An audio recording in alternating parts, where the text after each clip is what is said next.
La vaisselle volait comme si quelqu'un avait pris un frisbee et le lançait du placard. Je regardais la télévision. Les chaînes se mettaient à zapper de plus en plus vite. J'ai dit à mon mari, « Chérie, tu vas croire que je suis folle, mais il y a un esprit maléfique dans la maison. » Érigé en 1927 par John et Catherine Moynihan, cette demeure de style colonial hollandaise se distingue par son architecture imposante et son aura intrigante. Après le décès de John en 1939 dans la demeure et le décès de Catherine en 1960 à l'âge de 79 ans dans la demeure, je n'ai pas trouvé de traces entre 1960 et 1965. En 1965, la famille DeFeo emménage donc au 112 Ocean Avenue à Amityville, petite ville tranquille du secteur de New York, 9615 habitants aujourd'hui. La maison n'est plus au 112 mais au 108, je vous expliquerai pourquoi plus tard dans la vidéo. Cette maison a donc été le théâtre le plus sanglant et d'une prétendue hantise qui alimente encore aujourd'hui les débats. L'affaire Amityville est l'histoire paranormale la plus célèbre ou la plus grande farce immobilière jamais créée. Imaginez acheter une maison spacieuse à prix cassé pour finalement partager votre salon avec des spectres râleurs. Ce mystère entourant ces lieux soulève de nombreuses interrogations. Est-ce un véritable cas de phénomène surnaturel, une simple illusion collective, ou une histoire où la médiatisation et les récits successifs ont contribué à renforcer le mystère et la fascination populaire? Nous allons plonger au cœur de cette enquête en analysant les faits, certains témoignages de policiers, et on va émettre une théorie, un débunkage concernant la photo si populaire qui n'a jamais été contredit, à part par des scientifiques qui ont émis que c'était un reflet. Un reflet de quoi? Je sais pas. Marcus, tu nous présentes tout ça? Le 112 Ocean Avenue est une grande maison coloniale hollandaise, flanquée de fenêtres en œil de bœuf qui lui donnent un aspect quasi humain. Elle se dresse fièrement au bord d'un canal paisible, offrant un cadre idyllique. Pourtant, ce havre de paix cache une histoire sordide. Le mardi 13 novembre 1974, Ronald DeFeo Jr., âgé de 23 ans, massacre toute sa famille dans leur sommeil. Son père, Ronald DeFeo Sr., 43 ans, dirigeait une concession automobile et était un homme autoritaire, imposant une discipline stricte à son foyer. Sa mère, Louise DeFeo, 42 ans, femme au foyer, était décrite comme une personne soumise aux volontés de son mari. Leur fille aînée, Dawn, âgée de 18 ans, semblait entretenir une relation conflictuelle avec son père. Allison, 13 ans, était une élève studieuse et proche de son frère Mark, 12 ans, passionné de sport malgré une blessure persistante. Le plus jeune, John, 9 ans, était décrit comme un enfant calme et affectueux. Les meurtres ont été perpétrés de manière méthodique. Chacune des victimes a été abattue d'une balle de carabine Marlin calibre .35 alors qu'elle dormait sur le ventre, sans montrer de signes de lutte. Ce détail a intrigué les enquêteurs. Lors de l'enquête, les policiers notent que les victimes n'ont montré aucun signe de lutte ou de réveil, ce qui intrigue les experts en criminologie. L'inspecteur Joseph Napolitano, présent sur les lieux, témoigne « C'était une scène effroyable. Chaque membre de la famille était aligné dans son lit sur le ventre, comme si aucun d'eux n'avait entendu les coups de feu. C'est ce qui nous a le plus troublés. » Lors du procès, Ronald Jr. affirme avoir entendu des voix qui l'auraient poussé à commettre l'irréparable. Pourtant, un mystère persiste. Pourquoi personne ne s'est réveillé durant les tirs? Pourquoi les voisins, eux, ne se sont pas réveillés? On a mis ça sur le dos de la maison qui aurait amorti les bruits des coups de fusil et donc qui n'aurait pas été au-delà de la maison. Ok, pour les voisins, qu'en est-il de la famille? Pourquoi la famille, elle, ne s'est pas réveillée? Il y aurait eu plusieurs hypothèses. Première, c'est l'utilisation d'un réducteur de bruit sur le Marlin calibre 35. Rien n'a été retrouvé sur les lieux ou à côté. Une paralysie due à un sédatif. Il faudrait savoir combien de temps reste dans l'organisme, après la mort par exemple, pour savoir si oui ou non il y aurait eu un sédatif. Mais en l'occurrence, rien n'a été retrouvé à l'autopsie. il y a quand même l'hypothèse du surnaturel, un peu comme celle que moi-même, des fois, je subis, la paralysie du sommeil. Un problème expliqué scientifiquement par rapport au cerveau. Bon, moi je l'explique pas du tout comme ça, mais bon, en tout cas, 6 personnes qui font une paralysie du sommeil en même temps, un peu compliqué, mais hypothèse surnaturelle. Et la dernière est celle du complice qui aurait gardé les personnes dans les chambres le temps que Butch, Ronald DeFeo Jr., puisse prendre son temps ou pas pour tuer ses frères et sœurs et ainsi que ses parents. Prend le temps d'aller à la douche, de mettre ses habits ensanglantés dans un sac poubelle, le sac poubelle dans un égout à proximité et part au travail. Pendant son temps de travail, il essaye de feindre la normalité. Logique, hein, on vient de tuer toute sa famille, donc pas évident. Il est allé dans un bar local le soir et a prétendu avoir retrouvé toute sa famille assassinée, en cherchant à alerter ses amis et la police. Comportement étrange, beaucoup d'incohérences pendant son interrogatoire avec la police. C'est d'ailleurs ça qui a éveillé les soupçons rapidement sur Butch. Alors il y a eu d'autres choses entre-temps que vous pouvez trouver facilement sur Internet, hein, les explications de Butch et d'un de ses amis également. Butch aura changé plusieurs fois de version. La première était que la mafia l'en a obligé. Une personne aura mis une arme sur sa tête pour qu'il tue toute sa famille. Attention, ceci est une hypothèse. Son grand-père maternel, le papa de Louise, Michael John Brigant, était le patron de Ronald Senior, Ronnie, très influent dans le secteur à cette période-là, pas mal riche. En témoigne ce qu'il a payé pour ses enfants et petits-enfants, hein, vous voyez. Donc ça, c'est un petit caprice de Ronnie et c'est son beau-père qui a tout payé, à l'époque pour une valeur de 50 000 $. Alors une certaine hypothèse aurait voulu qu'il fasse partie de la mafia italienne et donc voilà. Mais en tout cas, ceci n'a pas été retenu par la police, pas du tout. Et Butch a émis l'hypothèse d'être possédé. Une voix lui aurait ordonné de tous les tuer. Ceci n'arrange rien, mais il est vrai que la famille vivait aussi dans un climat assez rude, puisque Ronnie, son papa, était très autoritaire envers lui, parce que c'était le premier de la famille, et donc il était assez dur et en demandait beaucoup. À côté de ça, son beau-père, John Brigant, mettait une grosse pression sur son beau-fils, Ronnie, pour que les affaires au niveau du garage marchent bien. Et peut-être que cet effet domino, d'une pression à une autre, aurait engendré peut-être un trouble mental à Butch, qui aurait orchestré donc ce crime. Il y aura plusieurs versions qui circuleront autour de ceci, de la part de Butch. La première version est celle qu'il donnera aux policiers. Il les a découverts ainsi en rentrant chez lui. La deuxième version, celle du tueur à gages de la mafia, le fameux monsieur au pistolet. La troisième version, celle de la voix démoniaque qui lui hanta la tête et lui demanda de tuer sa famille. Ce qui aurait été possible dans le cas d'une schizophrénie, par exemple. Vous savez, cette schizophrénie paranoïde qu'on a vue il n'y a pas longtemps. Peut-être il en souffrait. Une quatrième version qui arriva dans les années 80-90 est celle que sa sœur donne, qui était toujours en désaccord avec Ronnie, son père, les aurait tous tués et que sur le coup de l'émotion que sa sœur ait tué tout le monde, c'est lui qui l'aurait tué. En tout cas, ce mystère reste l'un des plus controversés encore aujourd'hui, des plus étranges. Il est l'heure de passer à la famille Lutz. La famille Lutz s'installe en décembre 1975, après avoir vécu à Deer Park, une ville située à Long Island, non loin d'Amityville. Avant l'achat, l'agent immobilier les avait informés du drame des DeFeo, mais malgré cela, ils décidèrent d'emménager en raison du prix attractif de la maison. George Lutz, 28 ans, est propriétaire d'une entreprise de topographie. Kathleen Teresa Lutz, 30 ans, est femme au foyer. Ils vivent avec leurs 3 enfants issus d'une précédente union de Cathy, Daniel, 9 ans, Christopher, 7 ans, et Missy, 5 ans.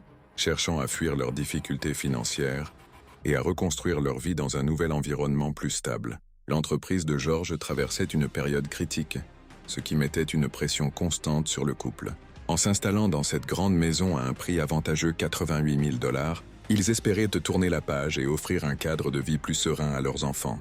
Cette décision représentait pour eux un nouveau départ, loin des tensions économiques et des incertitudes qui pesaient sur leur quotidien. Au début, tout semble normal, mais progressivement, des phénomènes étranges commencent à se manifester. Une sensation glaciale envahit les couloirs, des bruits de pas résonnent dans la maison alors que tout le monde dort. George, d'ordinaire rationnel, se met à se réveiller systématiquement à 3h15 du matin, l'heure supposée du massacre des 2 Féo. Les premiers jours, la famille met ces incidents sur le compte de l'adaptation à un nouvel environnement.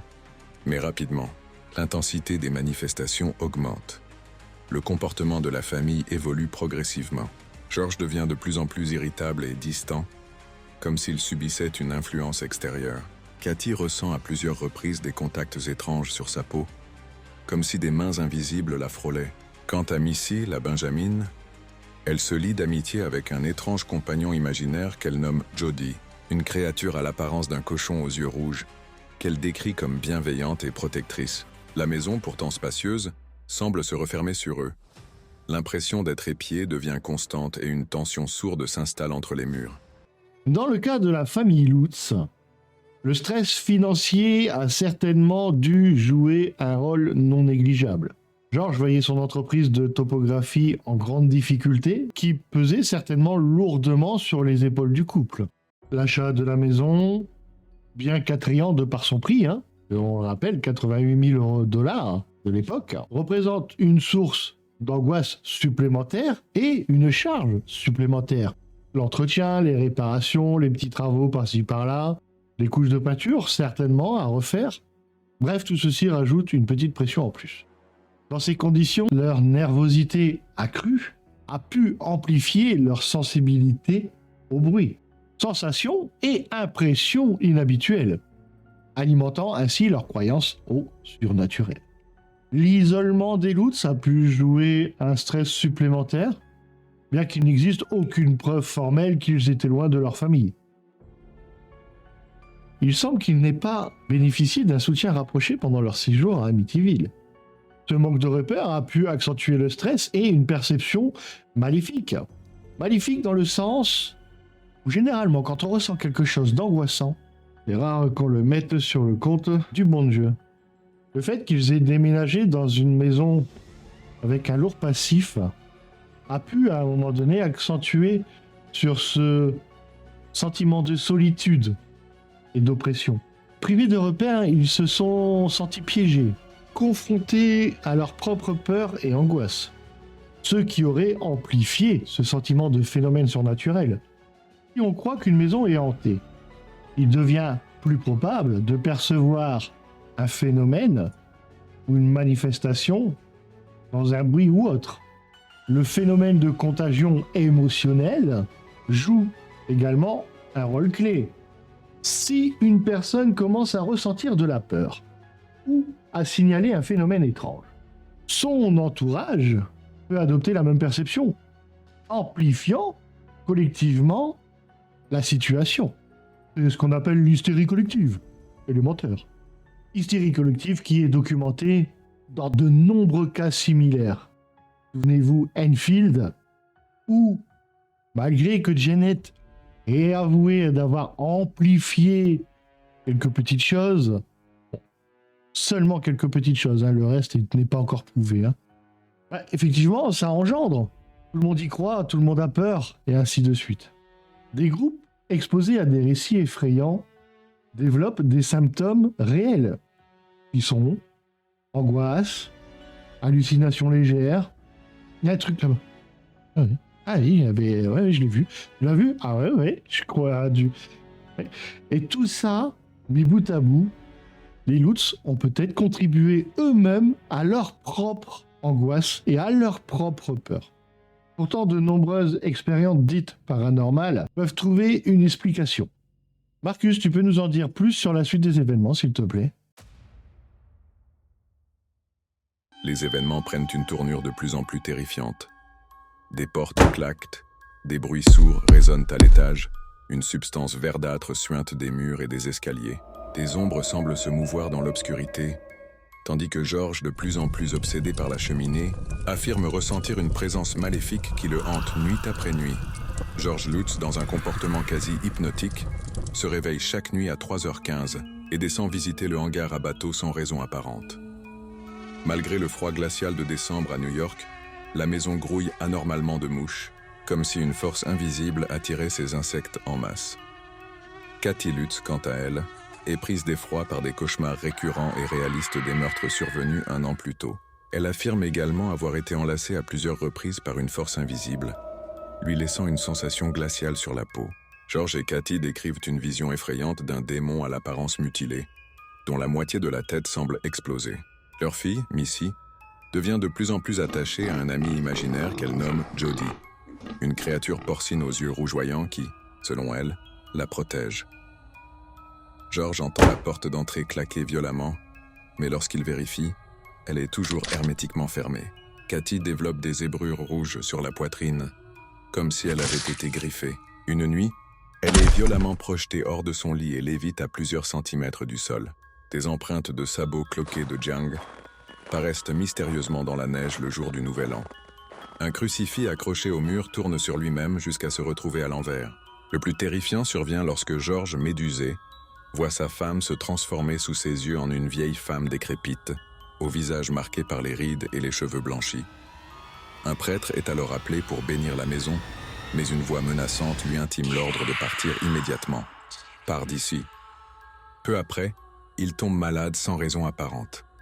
Les visions se font de plus en plus intenses, et la peur devient insupportable. Après seulement 28 jours, les Lutz fuient la maison en courant, abandonnant toutes leurs affaires, y compris le grille-pain, ce qui est une preuve formelle que quelque chose de grave s'est passé. S'ils ont oublié le grille-pain, alors là, pardon monsieur. Ah ouais, c'est sûr. Parce qu'un démon millénaire qui terrorise une famille, c'est discutable. Mais alors un grille-pain abandonné ? Là, c'est du sérieux. On frôle le crime de guerre, appelle la CIA. L'intensité des phénomènes défie la logique. Toutefois, nous essaierons de travailler de manière rationnelle, mais nous le ferons après, vous verrez. Nous allons venir d'abord sur ce qui a été dit par Daniel Lutz, le beau-fils de George. Il ne faut pas oublier qu'il s'agit d'un second mariage pour Kathleen. Affirme sur Fox News, je cite, « Une apparition se manifestait juste devant la porte de ma chambre. Ça m'a fait peur quand j'étais petit. » Donc, nous sommes dans les années 2000 lorsqu'il déclare ceci sur Fox News. Il a grandi, il n'y a plus trop d'intérêt peut-être à mentir, je ne sais pas. Ces déclarations, ce n'est pas les miennes. Si ce témoignage semble indiquer que les manifestations n'étaient pas limitées aux adultes, il reste sujet à caution. Oui, les souvenirs d'enfance peuvent être altérés par le temps, influencés par ce qu'on nous a dit, ce que nous avons entendu, mais une autre controverse concernant George Lutz et ses pratiques occultes.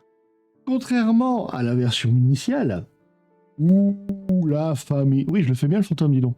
Où la famille aurait été victime d'une hantise préexistante, Daniel Lutz, toujours sur Fox News, dit que son beau-père aurait pratiqué des rituels occultes dans la maison. Certainement pour faire en sorte que son entreprise de topographie soit plus florissante. Je cite, « S'il avait fait cela dans n'importe quelle autre maison, cela n'aurait pas été un problème. Mais le faire dans cette maison, pour moi, est ce qui a déclenché les événements là-bas. Selon cette hypothèse, les phénomènes ne seraient pas uniquement liés au meurtre de DeFeo, mais aussi à une potentielle ouverture spirituelle causée par George Lutz. Ce point alimente les débats entre hantise naturelle et phénomènes paranormaux déclenchés intentionnellement par des pratiques ésotériques.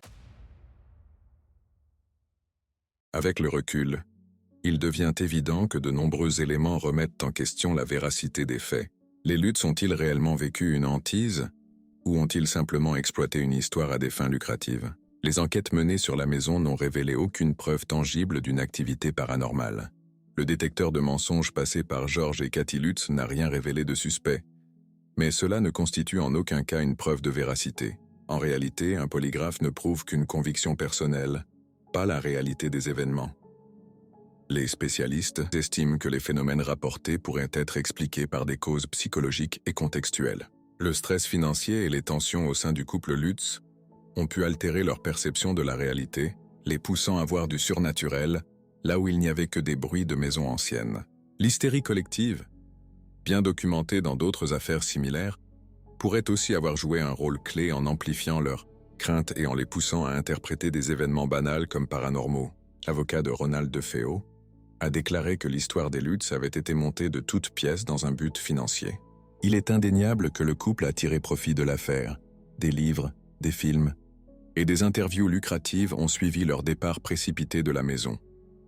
L'énorme médiatisation de l'affaire a suscité des soupçons quant à leur sincérité, notamment parce qu'aucune famille ayant habité la maison après eux n'a signalé le moindre phénomène étrange. En recoupant ces différents éléments, on constate que l'affaire d'Amityville oscille entre des témoignages sensationnalistes et une absence totale de preuves matérielles.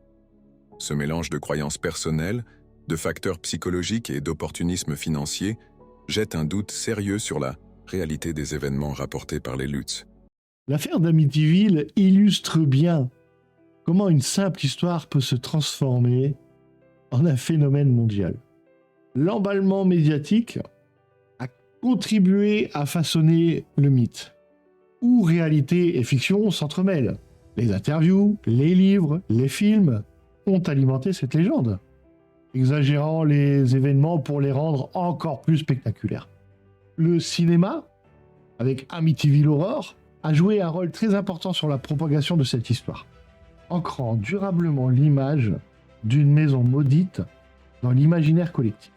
Cependant, cette maison n'est pas restée vide longtemps. En 1977, elle est rachetée par John et Barbara, qui y vivent paisiblement. Alors, c'est eux qui vont changer le numéro, la faire passer au 108, pour que, en fait, tout simplement, les gens ne la trouvent plus si facilement par rapport au 112. À 108, ah bah c'est pas celle-là. Ah bah non, c'est pas celle-là. Ils ont changé les fenêtres en œil de bœuf, ils les ont remises en carré. Comme ça, bah les gens ne prêtent plus attention. Bah si, bah non, c'est pas celle-là, puisqu'il n'y a plus les fenêtres en œil de bœuf. Dans les années 80, la maison passe par les O'Neill et les D'Antonio. Toutes les familles, je dis bien toutes les familles, ont déclaré n'avoir jamais vécu le moindre phénomène paranormal dans cette maison. Toutes. Leur seule crainte et angoisse étaient les gens, les touristes, les journalistes qui venaient en masse devant la maison parce que bah ils l'ont retrouvée. C'est pas con les gens. Alors en 2010, la maison a été achetée par les Wilson qui ont retapé complètement la maison et l'ont revendue en 2017 pour $605 000. Grosse plus-value à peu près en 40 ans, à un propriétaire qui aujourd'hui, lui, veut rester anonyme et ne pas se faire connaître. Donc les phénomènes, officiellement, n'ont eu lieu que sur la famille Lutz, ce qui a été plutôt de bonne aubaine, puisque ça leur a quand même rapporté pas mal d'argent d'avoir vendu les droits au cinéma et ainsi de suite, et faut le dire. Mais l'affaire, elle va pas s'arrêter là, parce que après le départ des Lutz, notre couple de célèbres enquêteurs en paranormal va intervenir. Ed et Lorraine Warren mènent l'enquête au 112 Ocean Avenue. En 1976, Ed et Lorraine Warren, célèbres enquêteurs paranormaux, sont appelés pour étudier la maison après la médiatisation des événements vécus par les Lutz. Dès leur arrivée, Lorraine Warren, médium autoproclamée, déclare ressentir une présence démoniaque, particulièrement intense dans le sous-sol. Ed Warren, quant à lui, mène une enquête en recueillant témoignages et mesures spirituelles. Les Warren affirment que la maison est l'une des pires hantises qu'ils aient jamais rencontrées. Parmi les phénomènes qu'ils prétendent avoir observés, une sensation d'oppression dès l'entrée, une énergie négative persistante, une photo controversée montrant un garçon aux yeux blancs. Marcus, la fameuse photo, ici, les amis, qui serait la représentation du visage de John DeFeo, le petit de la famille DeFeo, et qui aurait été démenti avec le temps. Paul Barthes, un collaborateur de Ed et Lorraine Warren, mais j'ai un gros doute. J'ai un gros doute parce que ici, je vais vous montrer un de mes enfants avec qui on s'est amusé à essayer de reproduire cette photo. Alors, on était dans la journée, on n'était pas en pleine nuit, mais vous allez voir la dernière photo. Vous voyez celle-ci? Alors, il est dans l'escalier, donc on voit un peu le jour extérieur. J'ai éteint les lumières, j'ai utilisé ma petite lampe de poche. Là, ma petite lampe de poche, celle-ci, voilà, c'est tout. L'appareil photo familial, un petit Nikon, voilà. Et là, ce que vous voyez donc sur la dernière photo, c'est lumière éteinte, lampe allumée vers lui, ou plus précisément vers ses lunettes. Et là, on voit le reflet blanc. Alors imaginez-vous, dans la maison d'Amityville, toute lumière éteinte, pas un grain de lumière, puisqu'ils font ça en pleine nuit, hein, vous savez, pour avoir le plus de calme possible. Et si on remarque bien, ce petit garçon, cette personne sur la photo, a des lunettes. Vous pourrez faire des zooms sur la photo et vous verrez comme les ronds au niveau des yeux, des ovales plutôt, et sur le côté une branche qui repart comme ça, ici. Voilà. Ce n'est pas Paul Barthes pour moi, ce n'est pas John. Pour moi, c'est une troisième personne. Pour moi, c'est un enfant qui est sur les photos. Voilà, c'est des lunettes d'enfant, c'est un enfant, il est à peine plus haut que la rambarde. Paul Barthes, même s'il avoue que c'est lui sur la photo, je suis désolé, à cette époque-là, c'est, comme il a dit lui-même, c'est travailler avec les Warren, donc ça m'étonnerait qu'il avait 12 ans au moment des faits. Donc je pense qu'il y a autre chose. Voilà, cette photo est fausse, ce n'est pas un fantôme. Je le dis haut et fort. Ce n'est pas John DeFeo, ce n'est pas Paul Barthes. C'est une troisième personne, je ne sais pas qui c'est, désolé. Mais on voit bien le reflet des lunettes. Et quand vous regardez les deux photos côte à côte, Amityville, mon garçon, on voit bien les reflets blancs. Mon appareil photo, c'est un 1080p, forcément, on voit bien les détails. Imaginez-vous avec un Nokia à l'époque, certainement, avec le flash, vous savez, les flashs blancs, comme c'était, là, comme ça. Pour moi, il n'y a pas photo. C'est pas une vraie photo, enfin, du moins, c'est une photo qui n'en est pas une, qui n'est pas un fantôme sur le. On s'est bien compris. Voilà, les amis. Attends, Marcus, je te rends l'antenne. Lorraine aurait été profondément affectée par cette enquête, décrivant une atmosphère terrifiante et un danger spirituel dans la maison. Controverses et doutes, cependant, malgré l'impact médiatique de leur enquête, aucune preuve scientifique n'a jamais confirmé leurs affirmations. Certains critiques estiment que les Warren ont amplifié leurs découvertes pour renforcer leur réputation et promouvoir leurs livres et conférences. Ces éléments soulèvent donc des doutes quant à l'authenticité des affirmations paranormales entourant cette affaire. Alors les amis, mythe ou réalité? Réalité ou supercherie? Supercherie ou surnaturel? Moi j'ai envie de vous dire 60% faux ou explicable, 30% hystérie collective, 10% je ne l'expliquerai pas. On ne peut pas dire que tout est faux, mais on ne peut pas dire que tout est vrai. Prenez l'exemple d'une substance verdâtre qui s'écoule sur les murs. On est en 1970. Et en 1970, il existe des peintures antifongiques à base de poussière de cuivre. Il existe des peintures anti-salissure pour bateaux à base de poussière de cuivre. Pigments de peinture artistique. On sait qu'il y a eu des peintures de fête, mais bon, voilà. Peinture architecturale et décorative. N'oublions pas une chose, il possède un bateau pur, anti-salissure. N'oubliez pas une chose, c'est qu'il est dans la topographie à cette époque-là. Bien entendu, après les faits, il ne sera plus topographe, hein, puisqu'il partira dans le monde du cinéma et de l'écriture. Mais à cette époque-là, quelqu'un, même encore aujourd'hui, quelqu'un qui travaille dans le bâtiment peut se procurer facilement des peintures professionnelles ou autres. Alors peut-être qu'il s'est mis d'accord avec une personne qui travaille dans le bâtiment, va avoir une peinture antifongique ou architecturale pour sa maison. Et il a repeint l'intérieur. Oui, pape, c'est non. Comment ça coulerait? N'oubliez pas que les personnes qui étaient juste avant étaient des personnes une personne d'un certain âge et qui ne chauffait peut-être pas autant la maison. Résultat des courses, le bois, la sève s'est restreint à l'intérieur. Les loups arrivent et réchauffent tout ça. On le sait, c'est en plein hiver. Ils le disent eux-mêmes. Donc, cheminée chauffe à fond, la chaudière chauffe certainement à fond. Le bois, qu'est-ce qui se passe? Le bois retravaille, la résine se redilate et la résine se met à couler. Se mélangeant certainement avec de la peinture antifongique ou architecturale à base de poussière de cuivre, et on sait très bien que la poussière de cuivre, quand ça corrode, ça devient vert, ce qu'on appelle le vert de gris. Le vert de gris avec la résine, on obtient une substance verdâtre, gluante, qui coule le long des murs. Et oui, alors Paps, non, pourquoi tu dis ça?